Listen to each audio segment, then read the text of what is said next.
이른 아침 가벼운 발걸음으로 출근길에 오른 김경자 씨. 그런데 문틈에 웬 봉투가 끼워져 있습니다. 봉투를 발견한 경자 씨 조금 놀란 듯 보이는데요. 대체 이 봉투는 누가 보낸 걸까요? 허순복, 이름 석자만이 적혀있는 의문의 봉투. 결국 궁금증을 해결하기 위해 허순복 씨의 집을 찾아간 경자 씨. 계세요? 아무도 안 계세요? 그런데 어째 사람이 사는 집이라고 보기에는 뭔가 좀 이상합니다. 분명 허순복 씨의 집 주소가 맞는데 사람이 살지 않은 듯한 풍경에 경자 씨는 발길을 돌렸습니다. 이때 저기요. 지나가던 마을 주민을 만나 허순복 씨에 대해서 한참을 물어본 경자 씨. 아, 허순복 할아버지요? 근데 그분 돌아가셨는데? 네? 돌아가셨다고요? 그녀가 찾는 허순복 씨는 이미 죽은 사람이었습니다. 대체 어찌된 일일까요? 오랫동안 보내지고 있는 허순복의 봉투, 그 속에 담긴 사연이 궁금합니다. 강원도에 위치한 산림관리소. 공무원 김경자 씨가 처음으로 사회생활을 시작한 곳입니다.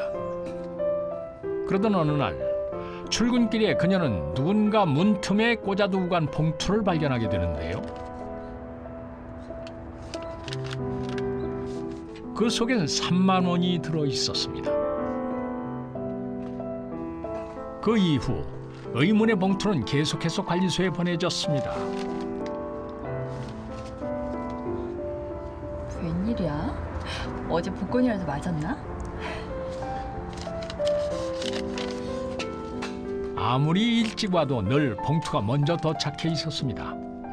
매달 마지막 주 월요일이면 어김없이 문틈에 꽂혀있는 봉투. 언제쯤이면 봉투의 주인을 만날 수 있는 걸까요?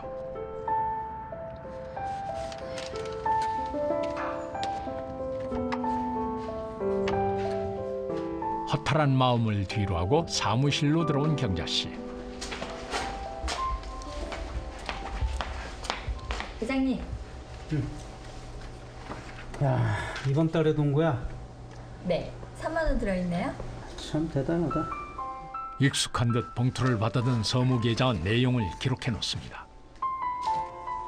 허순복의 이름이 적힌 봉투에는 매달 적게는 3만 원에서 많게는 5만 원이 담겨 있었습니다. 계장님. 응. 허순복 씨 본 적 있으세요? 아니. 저 오늘 아침 6시쯤 왔거든요. 진짜 엄청 일찍 왔죠? 응. 근데 오늘도 못 봤어요. 진짜 꼭 한번 만나고 싶은데. 자신의 신분을 드러내지 않는 허순복 씨는 누구일까요?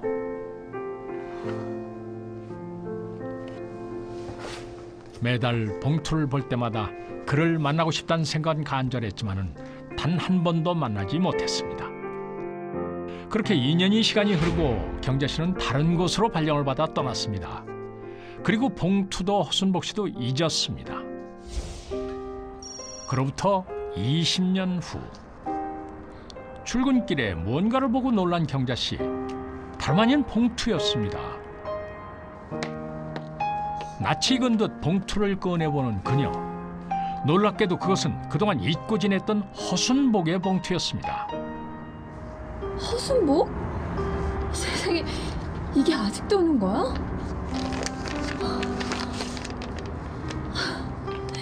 제가 이제 81년도에 왔다가 2000년에 이제 개장으로 다시 옵니다. 10만 원이 남아 있었습니다. 또 놀랬죠, 이제. 그래도 마지막까지 이렇게 열심히 갚고 계시는구나.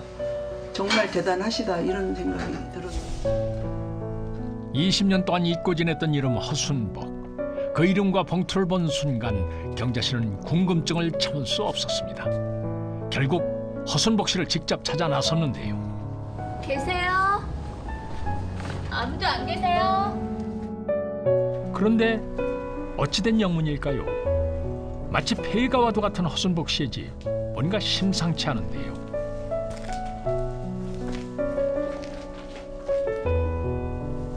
아무래도 오랫동안 사람이 살지 않은 것 같습니다.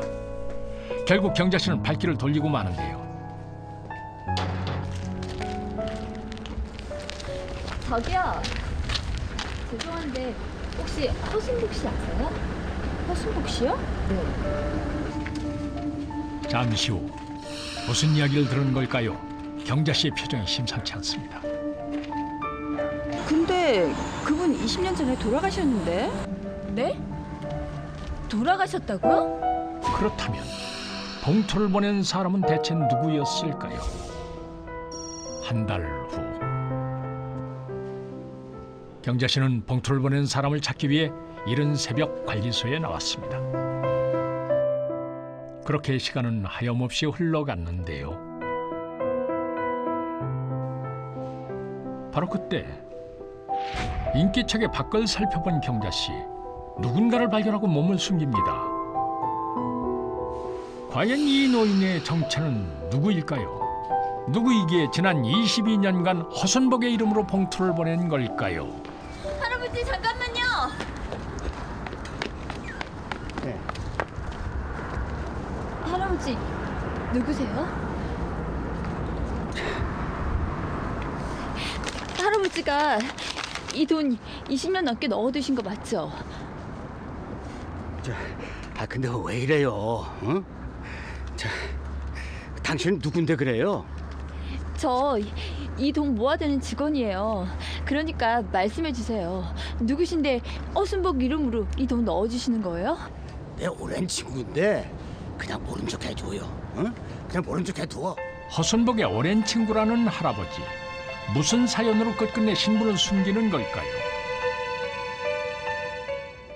며칠 뒤 마을 주민들에게 수소문한 끝에 경자 씨는 그 노인을 찾을 수 있었습니다. 허순복의 오랜 친구란 할아버지, 그는 바로 최덕평 씨였습니다. 저기 계세요? 그 아무도 안 계세요? 아니 어떻게 우리 집을 찾아왔어요? 할아버지 얼마나 찾았다고요? 저랑 잠깐 얘기 좀 할 수 있을까요? 아이 참. 저기 일단 들어가요. 감사합니다. 양손 가득 선물을 들고 찾아온 경자 씨. 무슨 일일까요? 이거 저희 직원들이 감사의 뜻으로 드리는 거예요. 받으세요. 아이고 나 이런 거 받을 자격이 없어요. 아유 참. 무슨 말씀하세요? 받을 자격 충분하세요. 자요. 아유. 요즘 같은 시대에 가족이 빚져도 나몰라라 할 텐데 어떻게 친구분 변상금을 20년 넘게 갚으셨어요. 엄청 대단한 일 하신 거예요, 진짜. 봉투에 든 돈이 허순복의 변상금이라니 어찌된 사연일까요? 이야기는 24년 전으로 거슬러 올라갑니다. 그만 내려가지 뭐. 응? 좋죠? 아이고 뭐 첫술에 배부를 수 없잖아. 아유, 내가 일하기 이게 만만치 않네. 그래서 만만치는 않지 뭐 지금 이게 어. 더 어둡기 전에 내려가자고. 그래?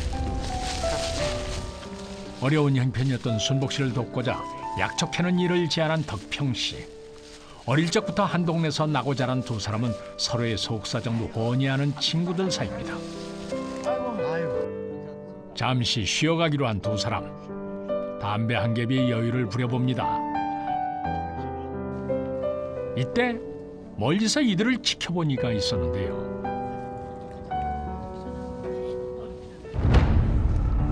잠시 후 그들이 앉아있던 자리에서 불씨가 피어올랐습니다.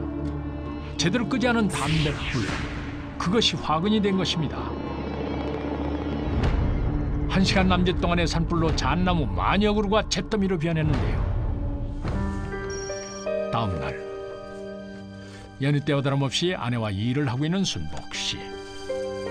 계십니까? 예. 허순복 씨 되시죠? 예. 경찰서로 좀 같이 가주셔야겠습니다. 예? 무슨 일인데 그래요? 네, 연마을에서 크게 산불이 났어요. 그런데요, 그게 우리 남편이랑 무슨 상관이 있는데요? 이대 아저씨가 범인이라고 신고가 들어왔어요. 예? 가시죠. 예? 아니, 가세요. 아니 왜? 아 여보. 신고가 들어왔다는 여보. 무슨 신고?